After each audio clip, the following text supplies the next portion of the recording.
നാരങ്ങയുള്ള vitamin C കളയാതെ തന്നെ നാരങ്ങ ഡേറ്റ്സ് അച്ചാറിട്ടാലോ.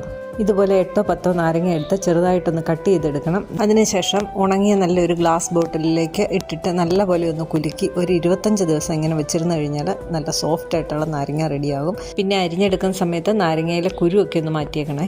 നാരങ്ങ ചൂടാക്കുമ്പോഴാണ് അതിനകത്തെ വൈറ്റമിൻ സി നഷ്ടപ്പെടുന്നത്. ഇനി ഇതുപോലെ ഒരു ബൗൾ എടുത്തിട്ട് അതിലേക്ക് ഈ പൊടികളെല്ലാം കൂടെ ഒന്ന് ചേർത്ത് ഒന്ന് മിക്സ് ചെയ്തിട്ട് അതിലേക്ക് ആവശ്യത്തിന് വെള്ളം ഒഴിച്ചൊന്ന് കലക്കി വെക്കാം.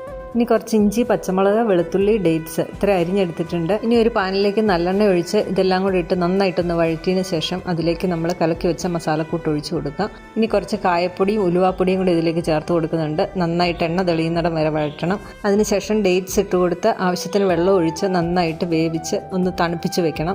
തണുത്ത കൂട്ടിലേക്ക് 20 ദിവസം മുന്നേ നമ്മൾ ഇട്ട് വെച്ചിരുന്ന അലുത്ത നാരങ്ങയും കൂടെ ചേർത്ത് ഇളക്കി എടുത്തു കഴിഞ്ഞാൽ നമ്മുടെ ലെമൺ ഡേറ്റ്സ് അച്ചാർ റെഡി. ഡീറ്റെയിൽഡ് വീഡിയോ ചാനലിൽ അപ്ലോഡ് ചെയ്തിട്ടുണ്ട്, കാണാൻ മറക്കല്ലേ.